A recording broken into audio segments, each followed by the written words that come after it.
간단히 소개를 해드리겠습니다. 우리 김한주 목사님은 우리 교회를 40년 동안 교인이셨습니다. 그래서 1973년도 20살, 갓 20살 청년으로 오셔서 40년간 섬기셨는데 아마 최초의 총각 집사님이셨다고 그렇게 들었습니다. 네. 처음 오셨을 때는 우리 교회 옛날에는 우리 교회 청장년부라고 20세에서 한 35세까지 결혼을 했든지 안 했든지 상관없이 그 20살에서 35세까지가 이게 같은 그룹으로 같이 활동을 하셨는데, 그때 그 청장년부에서 같이 활동하셨을 때 우리 김영용 장로님, 원로 장로님이나 또 우리 최영일 원로 장로님도 같은 부서였다고 합니다. 그때 한참 있을 때가 있었습니다. 우리 목사님은 우리 교회 40년간 봉사를 하셨으니까요, 수많은 일을 하셨을 텐데 찬양대나 교사나 부장 등 많은 부서에서 섬기셨고, 또 우리 노인대학, 우리 소망경로대학을 만드시고 오랫동안 총무로 섬겨오셨습니다. 목사님의 마지막 13, 14년 2000년도에서 2013년까지는 우리 교회 장로님으로 또 섬기셨습니다. 그러다가 2013년에 4월 달에 교회를 개척하셔서 지금 개봉 1동에 있는 꿈이 있는 교회 담임 목사님으로 지금 섬기시고 계십니다. 오늘 사모님도 같이 오셨는데요. 오늘 이 방송실에서 지금 봉사를 해주시는데 나중에 인사하는 시간을 갖도록 하겠습니다. 우리 사모님도 유옥순 사모님, 이전에는 유옥순 권사님이셨는데요, 우리 교회에 오셔서 이렇게 결혼을 하시게 됐다고 합니다. 네. 오늘 잠깐 그 말씀을 나누는 중에 우리 목사님께 제가 은혜로운 이야기를 들었습니다. 제가 어려운 질문을 드렸어요. 우리 장로님으로 계시다가 목사님으로 되는 경험은 굉장히 드문 경험인데 그걸 통해서 무엇을 이렇게 느끼시고 또 이렇게 알 수가 있으셨습니까? 그렇게 물었더니 당회원으로 장로로서 섬기실 때는 목사님을 다 이해하지 못했다. 충분히 이해하지 못했다. 이제 목사님의 입장에 서서 그 자리에 있게 되셨다, 이렇게 말씀을 하셨는데 저희 마음속에 상당히 은혜가 되었습니다. 오늘 목사님 나와주셔서 말씀을 전해주실 때, 아니 우리 장로님들은 정말 잘 이해해 주시는 것 같아요. 나오셔서 말씀을 전해주실 때 우리 많은 은혜가 될 수 있기를 바랍니다. 우리 말씀을 청하면서 할렐루야로 인사를 하겠습니다. 목사님 나와주시겠습니다. 할렐루야.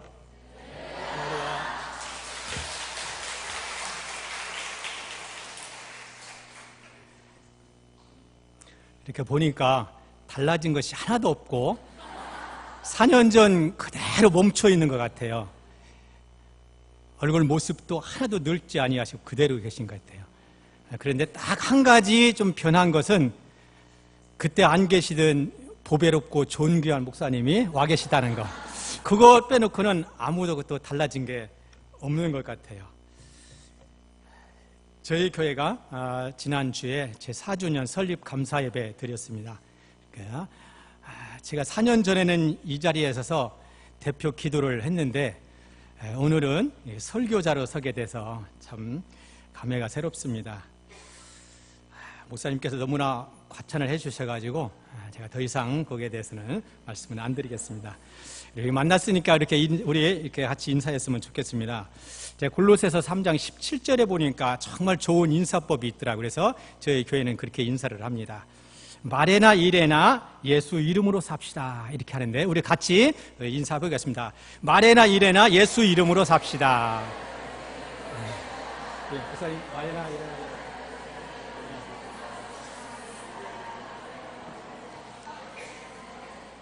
예, 옛날에 인사하는 법도 똑같아요. 계속 이 말씀을 다시 말하면 우리가 예수님 마음으로 살자는 거예요. 예수님의 사랑으로 살자는 거잖아요. 고린도전서 10장 31절에도 보면은 먹든지 마시든지 무엇을 하든지 다 하나님의 영광을 위해서 살라라고 하는 거예요. 우리 오로드 남북교회 모든 성도님들 그렇게 사시기를 바랍니다. 같이 한번 기도합니다. 하나님은 영이시니 예배하는 자가 영과 진리로 예배하라고 하신 말씀대로 이 시간에 영과 진리로 예배합니다.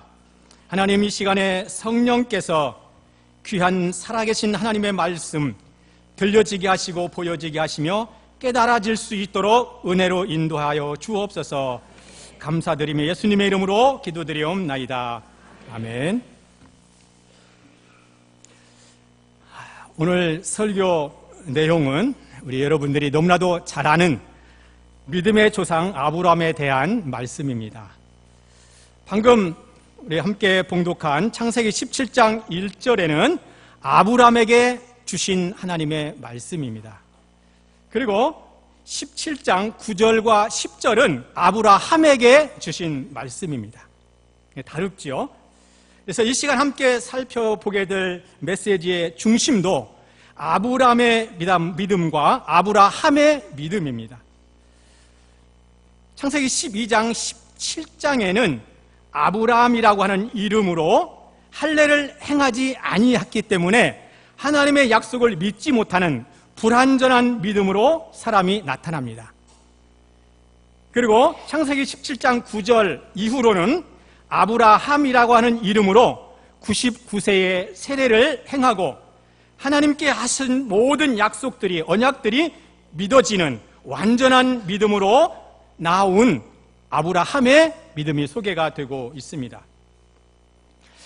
우리 하나님께서 온 인류에게 가장 최초로 주신 그 언약이 창세기 3장 15절과 창세기 3장 21절에 기록이 되어 있습니다. 그래서 우리는 이 복음을 가르쳐서 원시 복음이라고도 얘기를 합니다. 그리고 하나님께서는 이 약속을 이루시기 위해서 아브라함이라고 하는 사람을 선택하시죠. 그리고 12장에서 그를 갈대아 우르에서 불러내서 가나안 땅으로 인도해 주십니다. 그때 약속하신 말씀이 있습니다.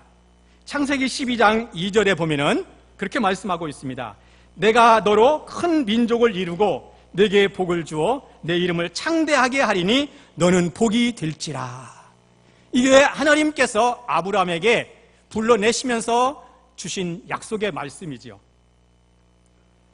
아브라함에게 복을 주셔서 큰 민족을 이루고 그 이름을 창대하게 해 주시겠다는 약속을 주셨습니다. 실상 이 약속은 창세기 3장 15절에서 보내주시겠다라고 하는 메시아를 의미하기도 합니다. 이 말씀을 바울은 갈라디아서 3장 16절에서 이렇게 설명하고 있습니다. 이 약속들은 아브라함과 그 자손에게 말씀하신 것인데 여럿을 가르쳐 그를 자손이라 하지 아니하시고 오직 한 사람을 가르쳐 내 자손이라 하셨으니 곧 그리스도라. 아브라함에게 하신 약속은 물론 그를 통해서 이삭이 나오지만은 그 후에 메시아 예수 그리스도를 보내주시겠다라고 하는 약속이 여기에 담겨져 있다는 것입니다.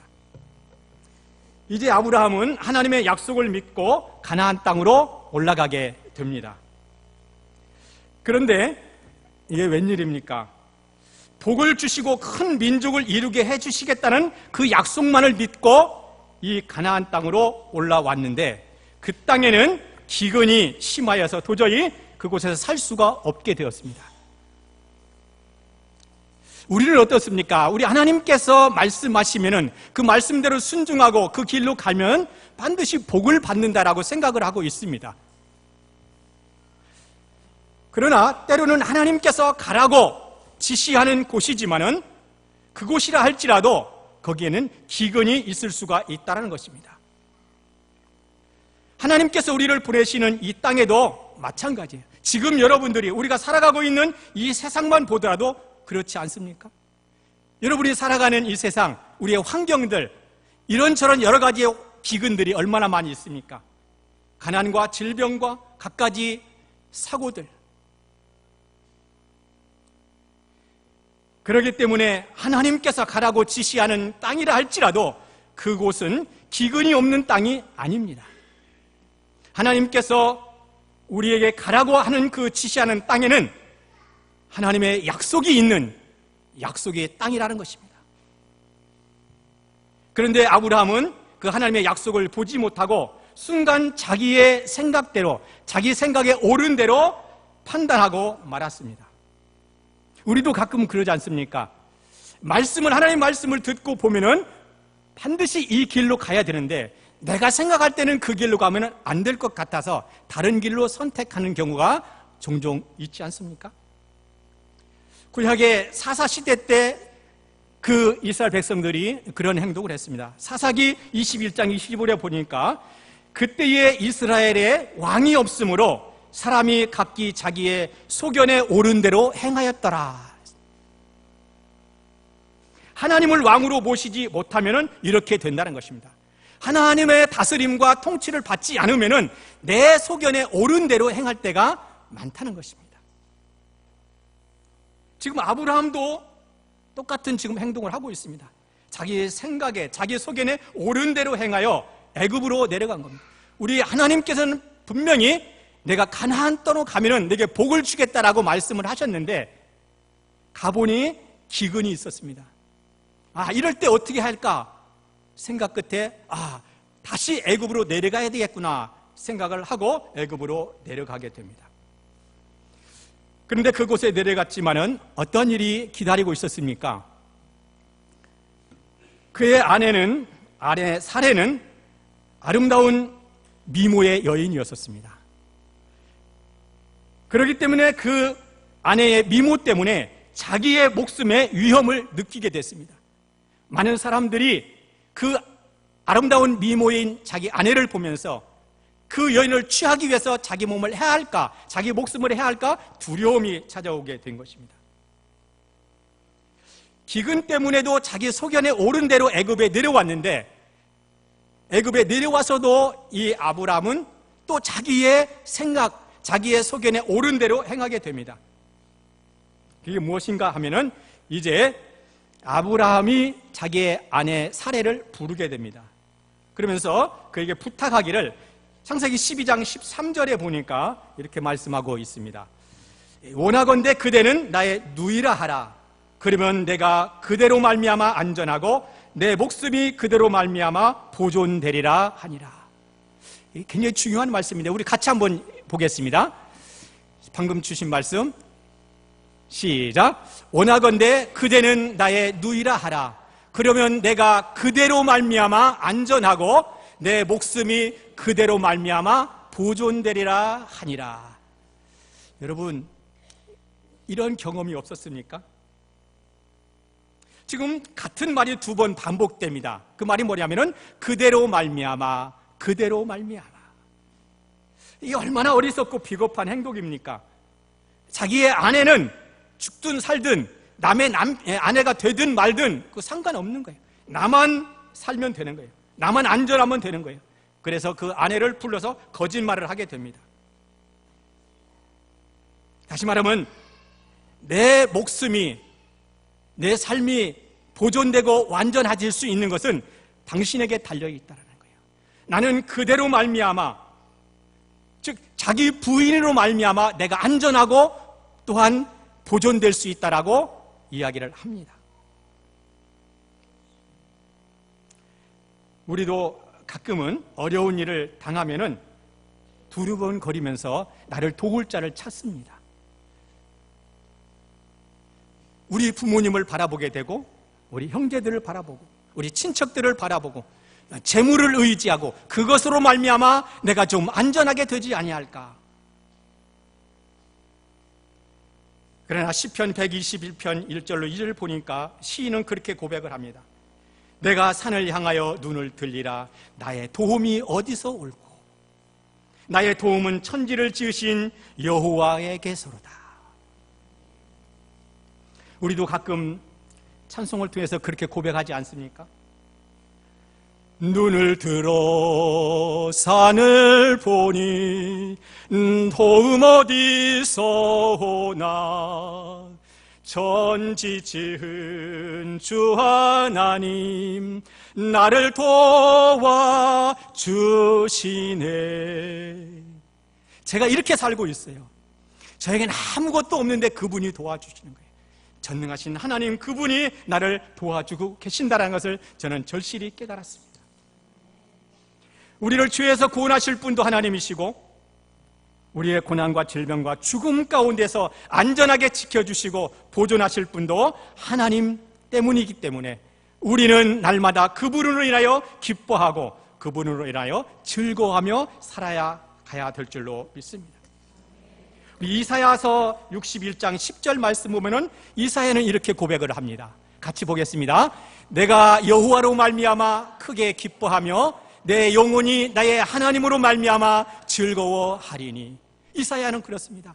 내가 여호와 하나님으로 말미암아 기뻐하고 즐거워한다고 했습니다.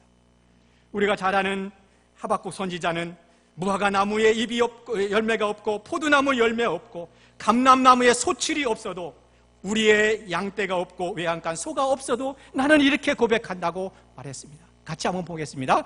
나는 여호와로 말미암아 즐거워하며 나의 구원의 하나님으로 말미암아 기뻐하려다. 아멘. 얼마나 멋집니까? 우리 고백이 그렇게 고백이 되어야 될 줄로 믿습니다. 이 세상 그 어느 것으로 말미암아 내가 행복하고 기쁘고 즐거운 것이 아니라 여호와 나의 하나님으로 말미암아 기뻐하고 즐거워한다라고 하는 그 고백이 우리 고백이 되어야 될 줄로 믿습니다. 그런데 아브라함은 그러지 않았습니다. 아브라함은 반대입니다. 아내로 말미암아 내 아내로 말미암아 내 생명이 보존되고 안전하게 될 것이다라고 그는 고백을 했습니다. 아브라함을 지키실 이는 그와 그를 부르시고 그에게 약속하신 그분으로 말미암아 아브라함은 안전할 수가 있다는 것입니다. 드디어 아브라함의 일행은 애굽에 도착하게 됩니다. 이 염려했던 일이 현실로 드러나게 되지요. 아브라함의 아내 사레는 바로의 궁으로 들어가고 바로와 혼인하게 됩니다. 그 대가로 아브라함은 양과 소와 많은 종들을 얻게 되어 하루아침에 거부가 되었습니다. 어떻게 보면은 아브라함의 소견이 옳은 것 같아요. 그 아내로 말미암아 자기의 목숨도 보존이 되었고 또 경제적인 기근도 다 풀리게 되었습니다. 그렇지만 이게 오래 가지 않습니다. 그때 하나님께서 바로에게 나타납니다. 그리고는 그 바로와 그의 집에 큰 재앙을 내리십니다. 왜 그랬을까요? 아무 잘못도 없는 바로에게 하나님께서 왜 저주를 내리셨는가? 거짓말과 못된 짓은 아브라함이었는데 재앙을 바로와 바로의 집이 받게 되었다는 것입니다. 그 이유는 창세기 12장 3절에서 말씀하고 있습니다. 창세기 12장 3절에 보니까 너를 축복하는 자에게는 내가 복을 내리고 너를 저주하는 자에게는 내가 저주하리니. 이게 아브라함을 불러서 아브라함과 약속한 내용입니다. 내가 너에게 복을 주시되 너를 축복하는 자에게는 내가 축복할 것이고 내가 너를 저주하는 자에게는 내가 저주하리라 라고 약속을 하셨습니다. 그렇기 때문에 아무 잘못이 없는 바로에게 하나님께서 재앙을 내리신 것은, 저주하신 것은 하나님께서 아브라함과 약속을 맺으신 그 언약, 그 약속을 지키시기 위한 하나의 방법이었습니다. 바로에게 잘못이 없다 하더라도 일단 아브라함의 아내를 취해서 자기 아내로 삼는 것은 아브라함에게 있어서는 저주거리였었습니다. 그 아내를 자기 아내로 만든다는 것은 정말로 있을 수 없는 그런 저주거리였었습니다. 그래서 하나님은 바로와 그의 집에 재앙을 내리셨던 것입니다. 즉 아브라함과 약속을 지키신 것입니다. 이것을 보게 된 아브라함은 깨닫기 시작했습니다. 하나님의 일하심을 보게 됐습니다. 하나님은 나와 약속한 내용들을, 하나님은 나에게 언약하신 것들을 지금도 지켜가고 계시는구나. 그분은 지금도 살아계셔서 나와 약속한 걸 잊지 않고 지키고 계시는구나 라고 하는 것을 알게 됐습니다.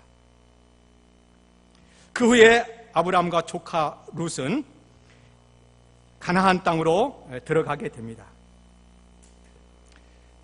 그곳에 들어갔을 때에는 거부가 되었습니다. 짐승들도 많았고 종들도 많았습니다.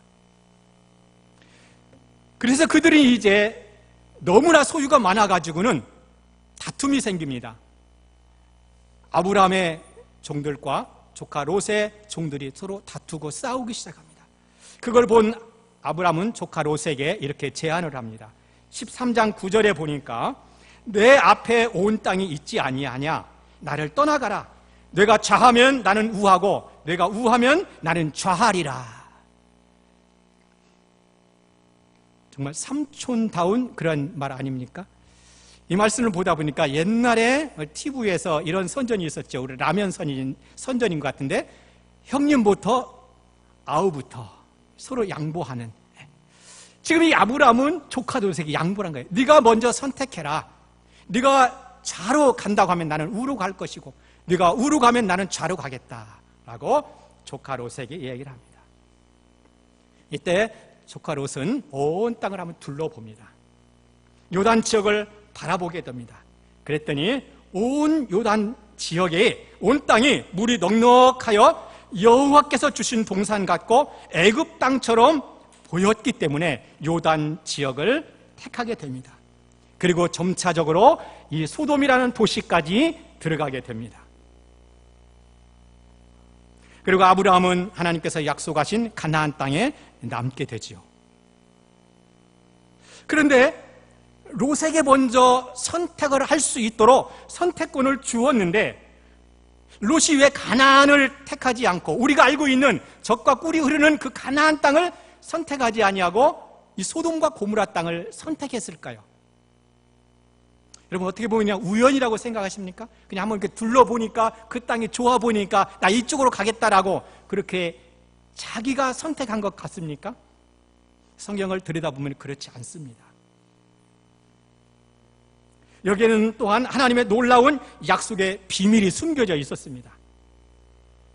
하나님께서 롯의 눈을 감겨서 가나안 땅을 보지 못하도록 하셨다는 거예요.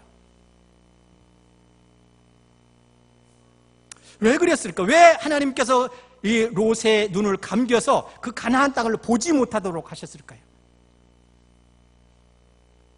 그 땅, 이 가나안 땅은 누구든지 아무나 들어갈 수 있는 곳이 아니었기 때문에 그렇습니다. 그 가나안 땅은 오직 약속을 받은 자만이 들어갈 수 있는 땅이었기 때문에 하나님께서 이 롯이라고 하는 사람의 눈을 감기셨어요. 그리고 그곳을 보지 못하게 하셨다는 것입니다. 다시 말하면 이 가나안 땅은 하나님께서 아브라함에게 주신 땅이었어요. 아브라함에게 주시겠다고 약속을 맺은 땅이었다는 것입니다. 결코 롯에게 약속한 땅이 아니었습니다. 하나님께서 우리에게 주시겠다고 약속하신 영적 가나안 땅, 하나님의 나라는 누구든지 들어갈 수 있는 곳이 아닙니다. 이 세상 사람 모든 사람들이 들어가는 곳이 아니라는 것입니다. 오직 약속을 받은 언약 백성들만 그 나라가 보여지고 그 천국 복음이 들려진다는 사실입니다. 여러분, 우리가 가끔 우리 오륙남북께서도 보면은 천왕역 전철역에 가서 전도하시는 전도대를 이렇게 가끔 만나볼 수가 있습니다. 우리가 나가서 믿지 않는 자들에게 복음을 전합니다. 근데 이 복음이 그 모든 사람들에게 들려지는 것이 아니에요. 그 복음은 들을 자만이 듣는다는 것입니다. 들려질 귀를 주신 자만이 듣는 거예요. 깨닫는 마음을 주신 자만이 말씀을 깨닫는다는 거예요.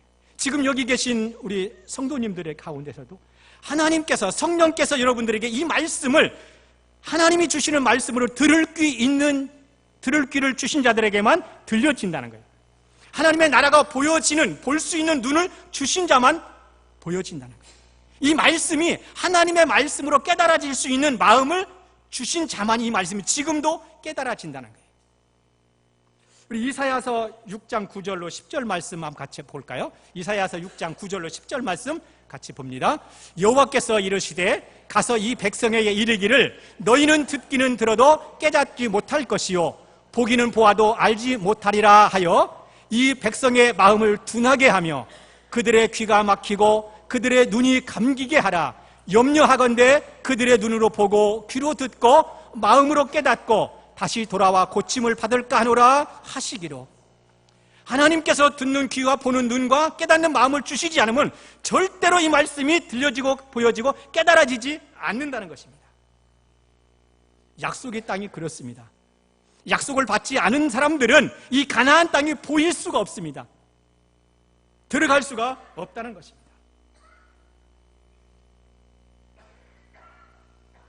아브라함은 가나안 땅에 거주하게 되었지만은 아직도 이루지 못한 약속이 그에게 한 가지 있었습니다. 그것은 바로 창세기 12장 2절에 보니까 내가 너로 큰 민족을 이루어 주게 하겠다. 내가 큰 민족을 너로 하여금 이루게 해 주시겠다라고 하는 약속이 있었습니다. 그런데 아브라함은 하나님의 이 약속을 더 이상 기다리지 못하고 자기 집에서 길리운 자 엘리에셀을 상속자로 삼으려고 했을 때에 하나님이 다시금 그에게 나타나십니다. 그러면서 하늘에 떠 있는 뭇별을 보이시면서 내 자손이 이와 같으리라 하시면서 창세기 15장 6절에서 아브라함과 약속을 맺습니다. 아브라함이 여호와를 믿으니 여호와께서 이를 그로 여기시더라. 그 말씀을 듣고 아브라함이 뭐라고 했다는 거예요? 아멘 했다는 거예요. 내가 너로 큰 민족을 이루게 해주시겠다. 즉 다시 말하면 내 후손을 낳게 해주겠다라고 하니까 아브라함이 아멘 했다는 것입니다. 아멘 했다. 여러분들도 하나님 말씀을 들을 때 지금도 아멘, 아멘하고 받지 않습니까? 그런데 사실 여기에서 아브라함이 아멘, 믿습니다라고 한 그 믿음은 하나님께서 행하여 완전하라라고 하신 그 믿음이 아니었다는 것입니다. 불완전한 믿음이었다는 것입니다. 우리가 이걸 어떻게 알 수 있느냐 하면은 이 사레가 결혼한 지 10년이 되었습니다. 결혼한 지 10년이 되었는데 아이를 낳지 못하자 불안했습니다. 이 탈무드에 보면은 유대 나라에는 결혼을 해가지고 10년 차가 될 때에 그 집안에 씨를 받지 못하면, 다시 말하면 아이를 낳지 못하면은 우리나라도 아마 그런 과거에 그런 문화가 있었던 것 같아요. 우리나라는 소방 맞는다 그랬잖아요. 그 집에서 쫓겨나게 되는 거예요. 이 유대 땅에도 그런 풍습이 있었습니다. 이 사례가 결혼한 10년이 됐는데도 아들을 낳지 못하자 두려움이 생긴 거예요. 그래서 그는 아브라함에게, 자기 남편에게 그렇게 요청을 합니다. 내 여종 하갈을 내가 들여볼 테니까 그와 동침하여서 아들을 낳으라는 거예요. 그때에 이 아브라함이 하나님의 약속을 분명히 반드시 믿었다라고 하면 그게 무슨 말이냐고. 하나님은 우리에게 주시겠다고 약속하지 않았느냐, 좀 기다리자라고 했을 텐데 이 아브라함도 그 약속의 말씀이 믿어지지 않았습니다. 그러면서 그 아내가 들어보내는 하갈과 동침하여 이스마엘이라고 하는 아들을 낳게 됩니다. 그러고 나서 하나님께서 아브라함과 장장 13년이라고 하는 그 긴 세월에 침묵을 해버리십니다. 그동안은 계속 하나님이 나타나시고 말씀하시고 보이시고 하더니 13년이라는 긴 세월을 툭 끊으십니다. 발길을 끊으세요. 말씀도 들려주지 아니하시고 나타나지도 아니하십니다. 그러나 하나님은 하나님의 약속이 여기서 멈출 수가 없었습니다. 그리고는 13년 후에 바로 이 아브라함이 99세 될 때에 짠 하고 나타나셨습니다. 그분이 나타나셨습니다. 그리고 오늘 주신 말씀 17장 1절에 이 말씀을 주신 거예요.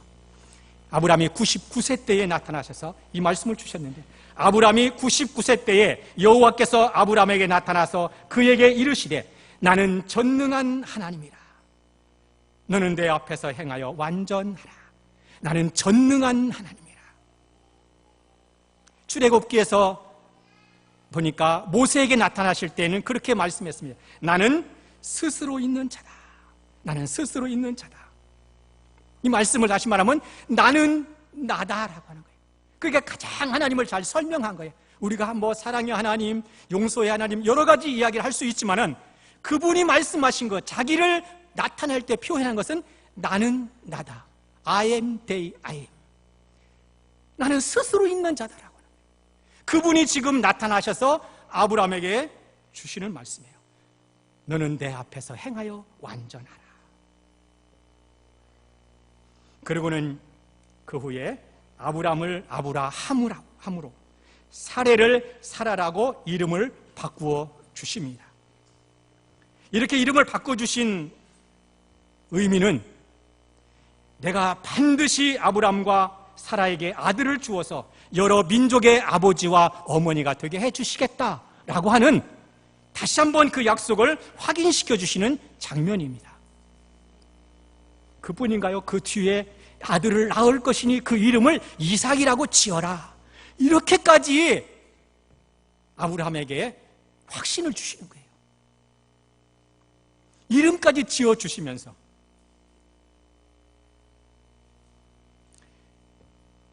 그리고는 9절과 10절 말씀에 다시 말씀을 하십니다.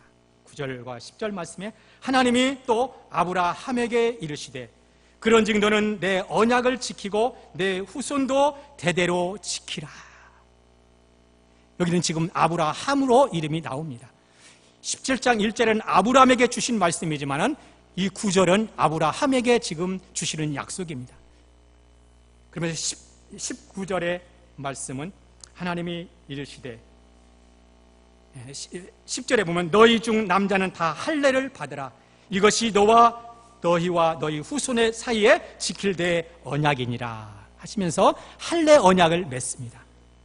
다시 말하면 오늘 제목에 행하여 완전하라 라고 하는 말씀은 그 앞에 바로 할례를 말씀하고 있습니다. 너는 할례를 행하여 완전하라 라고 말씀하고 있습니다. 시간이 길지 않기 때문에 할례에 대한 설명은 깊이 말씀을 드리지 못합니다. 그럼에도 아브람과 사라는 아직까지 할례를 행하지 않았기 때문에 하나님이 원하시는 그 완전한 믿음으로 나아가지 못했습니다. 약속을 믿지 못하였다는 것입니다. 그 증거가 어디나 있는가 하면은 창세기 17장 17절에서 아브라함이 이렇게 말을 합니다. 아브라함이 엎드려 웃으며 마음속으로 이르되 100세 된 사람이 어찌 자식을 낳을까? 사라는 90세니 어찌 출산하리요 하고 믿지 못한다는 것입니다. 내가 지금 나이가 100세가 됐는데 사라가 90세인데 어찌 우리가 아들을 낳을 수 있단 말입니까? 19절에도 보니까 그렇게 얘기합니다. 하나님이 이르시되 아니라 내 아내 사라가 내게 아들을 낳으리니 너는 그 이름을 이삭이라고 하라. 내가 그와 내 언약을 세우리니 그의 후손에게 영원한 언약이 되리라. 이렇게 말씀해 주시는데도 믿지를 못해요. 아브라함을 가리켜서 우리가 믿음의 조상이라고 하잖아요. 그런데 보니까 여러분 자신들만 또 못하잖아요. 만약에 하나님께서 우리에게 이 정도로 보여주시면서 약속하셨다라고 하면은 여러분 믿지 않겠습니까? 근데 이 아브라함은 그런데도 불구하고 이를 말씀을 믿지 못했다는 것입니다. 드디어 아브라함은 99세에 할례를 받게 됩니다. 26절에 보니까 99세 때 할례를 받았다라고 말을 합니다.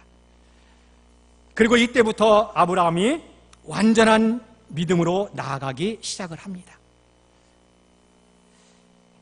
할례는 하나님께서 주시는 것이기 때문에 행하지 않으면 하나님의 나라의 백성이 될 수 없습니다. 하나님의 백성에서 끊어질 수밖에 없습니다.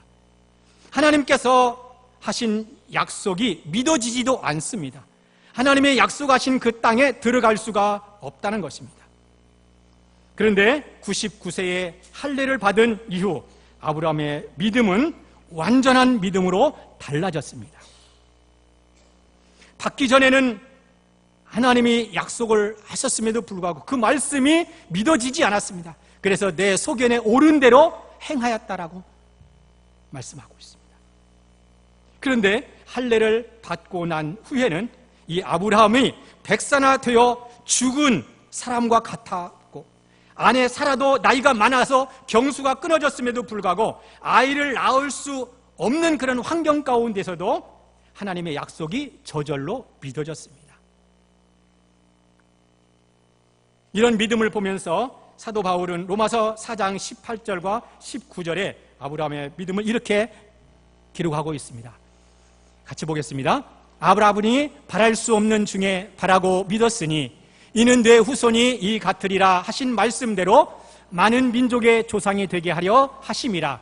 그가 백세나 되어 자기 몸이 죽은 것 같고 사라의 태가 죽은 것 같음을 알고도 믿음이 약하여지지 아니하고, 이때부터 이러한 믿음이 그에게 주어졌다는 것입니다. 로마서 4장 21절에 보면은 약속하신 그것을 또한 능히 이루실 줄을 확신하였으니, 어느 때부터입니까? 하나님께서 행하라고 받으라고 행했던 그 할례를 행하고 났더니 저절로 그 말씀이, 하나님의 약속이 믿어졌다는 것입니다. 결국 아브라함의 할례 받은 이 믿음 안에서 하나님께서 주시겠다라고 약속하신 아들 이삭이 태어나게 됩니다. 그리고 그 이삭이 자라 소년이 되었을 무렵에 하나님께서 아브라함을 다시 찾아오십니다. 그리고 하시는 말씀이 그 아들 이삭을 내게 번제로 드리라. 번제로 드리라. 하나님께서 아브라함에게 그 아들 이삭을 번제로 드리라는 거예요. 여러분, 이 레위기에 읽어보면 이 번제가 그러니까 우리가 쉽게 생각할 만한 그런 제사가 아닙니다. 이 번제라고 하는 제사의 특징은요, 그 짐승을 잡는데 그 뼈는 뼈대로, 살은 살대로, 그 내장은 내장대로 막 다 꺼내가지고 살은 각을 떠가지고, 그것도 남이 잡아주는 것이 아니라 제사 드리는 그 장본인이, 본인이, 다시 말하면 지금 아브라함의 종이나 그 다른 사람이 그 제물 이삭을 잡는 것이 아니라 아버지인 이 이삭이 직접 내 아들을 죽여서 그 내장을 다 꺼내가지고 뼈는 뼈대로, 살은 살대로 그렇게 완전히 죽여서 그것도 하나 흔적 없이 불로 태워서 하나님 앞에 드리는 제사였습니다. 근데 하나님이 지금 이 아브라함에게 그 제사를 요구하시는 거예요. 그 번제를 드리라고 합니다. 저는 주일학교 이렇게 다닐 때 선생님들한테 그렇게 들었어요.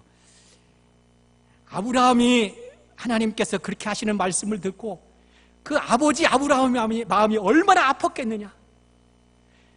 젊어서 낳은 것도 아니고 100세 되어서 그 아들을 낳았는데 그 아들, 100세에서 간신히 얻은 그 아들을 이렇게 죽여가지고 제사로 드리라고 하니 얼마나 그 마음이 아팠겠느냐, 얼마나 짠했겠느냐, 이렇게 얘기하길래 그때 저는 그래도 이제 말씀을 드려요. 그렇겠다. 아브라함이 얼마나 그 마음이 괴로웠을까. 지금에 와서 보니까 아니더라고요. 전혀 그런 게 없었습니다. 여러분들도 그렇게 생각하고 아브라함을 위로했다라고 하면은 잘못한 거예요. 하나님은요, 그에게 그렇게 요구했을 때 이 아브라함의 마음은 이미 완전한 믿음으로 와 있었어요. 하나님께서 그렇게 그런 믿음을 주셨어요. 그 말씀을 듣고 아침에 일찍이 그냥 콧노래 부르면서 갔는지도 몰라요. 그 아들을 데리고 모리아 산으로 가지 않습니까? 그래서 그 산 밑에서 종에게 그렇게 얘기합니다. 우리가 가서 제사하고 돌아올 테이니, 그러니까 그때 그 말씀을, 내가 제사하고 돌아올 테이니 아니라 우리가, 복수입니다. 다시 말하면 내가 지금 이삭과 함께 가서 제사 드리고 이 아들 이삭과 함께 오겠다라고 하는 거예요. 그러니까 이 아브라함은 이미 하나님께서 이삭을 살려주실 것을 믿는 믿음이 그에게 있었다는 것입니다. 전혀 의심하지 않았습니다. 전에는 자기 소견대로 자기 옳은 생각대로 행하던 그가 그 마음에 주님께서 주신 약속의 말씀이 완전하게 믿어졌습니다. 이 완전한 믿음을 히브리서 기자는 이렇게 기록하고 있습니다. 히브리서 11장 17절로 19절에 보니까 이 믿음을 이렇게 고백합니다. 같이 보겠습니다. 아브라함은 시험을 받을 때에 믿음으로 이삭을 드렸으니 그는 약속들을 받은 자로 돼 그 아들을 드렸느니라. 그에게 이미 말씀하시기를 내 자손이라 칭할 자는 이삭으로 말미암느니라 하셨으니 이미. 그 다음에 19절 봅니다. 그가 하나님이 능히 이삭을 죽은 자 가운데서 다시 살리실 줄을 생각한지라. 비유컨대 그를 죽은 자 가운데서 도로 받은 것이니라. 지금 하나님께서 그에게 말씀하신 내가 너로 말미암아 민족을 이루겠다가 하신 그 말씀을 이 아브라함을 믿었던 거예요.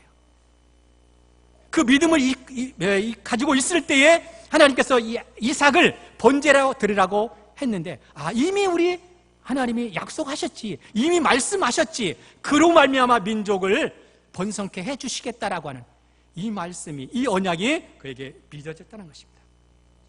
전혀 의심하지 않았다는 거예요. 이미 약속하셨기 때문에 번제물로 드려 죽인다 할지라도 다시 살리실 것을 그는 믿었다는 것입니다. 오늘 헌신을 다짐하며 영과 진리로 예배하는 우리 여전도 회원 여러분, 그리고 이 자리에 함께 예배하는 우리 모든 성도님들, 이것이 실제로 하나님께서 우리에게 말씀하여 주신 언약으로 믿어져야 된다는 것입니다. 이론적으로 머리적으로 믿어지는 것이 아니라 실제로 완전한 믿음 가운데로 나아가야 된다는 것입니다. 그런데 이것이 내 노력과 내 의지와 내 공로로 되어지는 것이 아니라 하나님께서 그렇게 해 주시겠다는 거예요. 여러분들은 할 수가 없습니다. 이 할례는 내가 받는 것이 아닙니다. 그 누가 주는 것이 아니라 성령께서 우리에게 주시는 것입니다. 이것을 신약에서는 그리스도의 할례라 이렇게 이야기를 합니다. 영적인 할례, 이것은 성령 하나님께서 저와 여러분들에게 행하게 받게 해 주시는 것입니다. 여러분, 이 말씀을 들을 때에 또는 여러분들이 성경 말씀을 읽을 때에 하나님께서 우리에게 약속으로 주신 말씀이 믿어지십니까? 이 말씀이 여러분들에게 믿어진다라고 하면은 여러분은 성령으로 말미암아 영적 할례, 그리스도의 할례를 행함으로 완전한 믿음의 사람이 된 줄로 믿습니다. 그리고 이 모든 것은 하나님의 은혜인 줄로 믿습니다.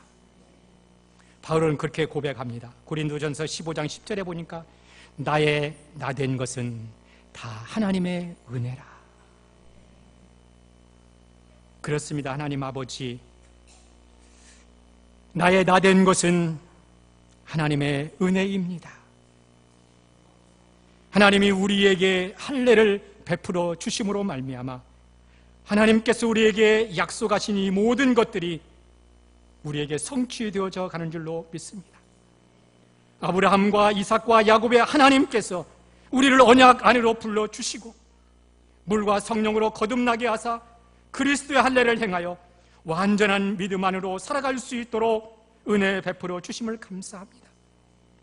오늘 또 헌신을 다짐하며 다시 한번 결심하면서 이제 하나님의 약속을 믿고 나의 구원의 하나님으로 말미암아 기뻐하고 오직 예수 그리스도의 이름으로 한 즐거워하며 전능하신 우리 하나님 한 분만으로 만족하여 날마다 천국되어 살아가는 복된 우리 모두가 되게 하여 주시옵소서.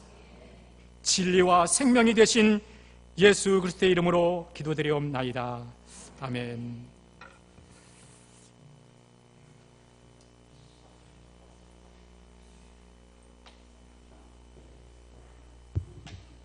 이 시간에는 헌금위원들 나오셔서 헌금하시고